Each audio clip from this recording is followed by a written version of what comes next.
much you want to bet some people felt it's a nigga that did this. You know, when another white man is the shooter, you know it's bad, fam. Like, for real. So, the assassination of the political figure, Charlie Kirk. I mean, you want to talk about controversial, polarizing, and sure, there's a few more words, but, you know, I'm going to keep it light, considering the circumstances, but I'm going to keep it real. Because a few things can be true at a time. Understand? I'm just not an ignorant fool like that. I don't find the need or want to violate a deceased man shot dead in front of his family, 2 little kids and all of this. I don't believe in it. I always think it's a better way to go about it, to drive the point home. Like I said, though, a few things can definitely be true at a time. Hell no, I was not a supporter of anything this man was saying.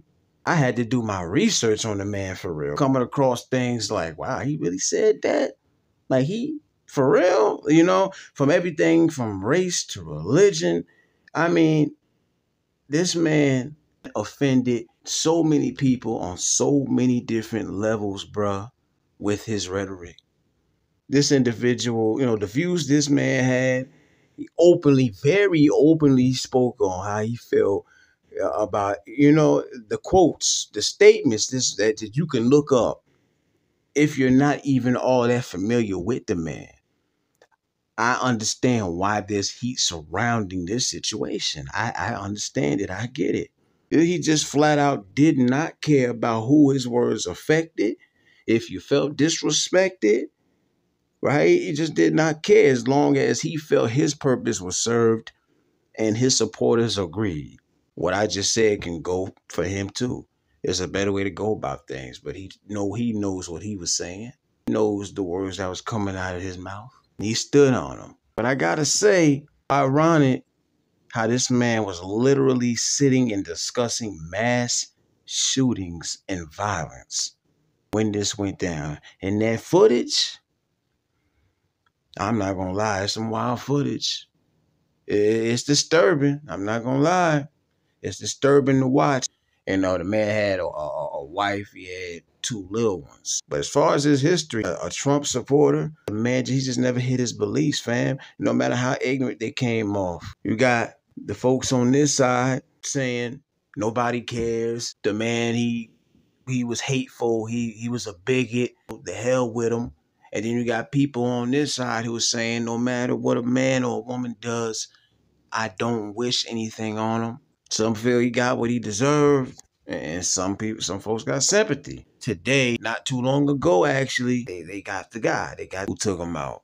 22-year-old kid, Tyler Robinson. The fact that it is another white man that did it just go to show you. I'm going to say this, right?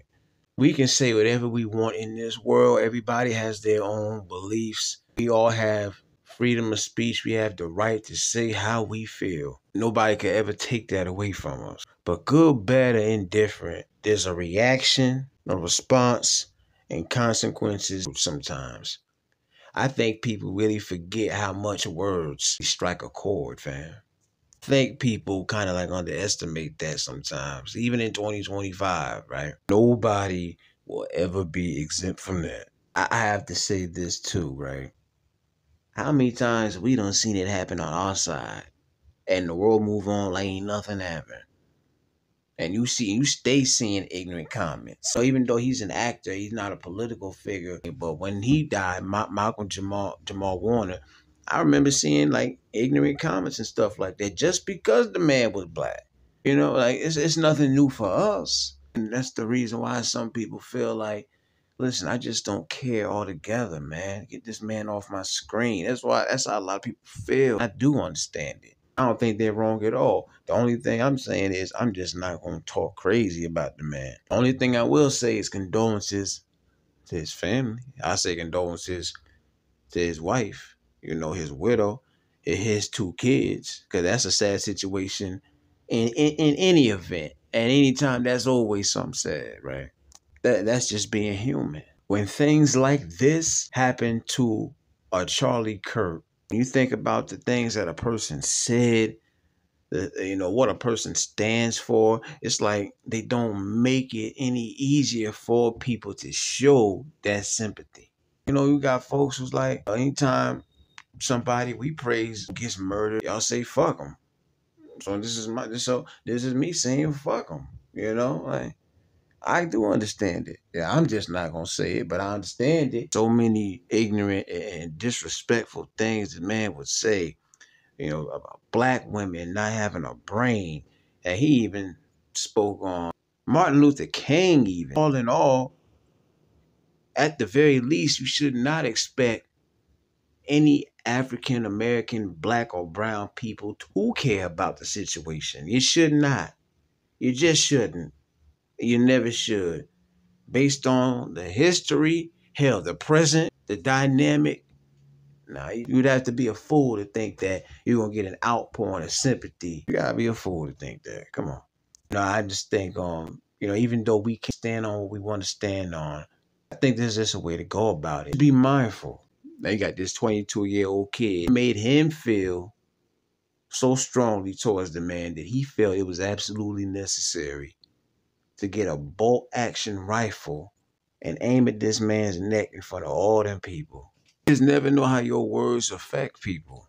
Charlie Kirk fully understood what he was saying. Fully understood words that was coming out of his mouth. He understood it. He stood on it. He went all around and he repeated himself time and time again. No matter how people looked at him.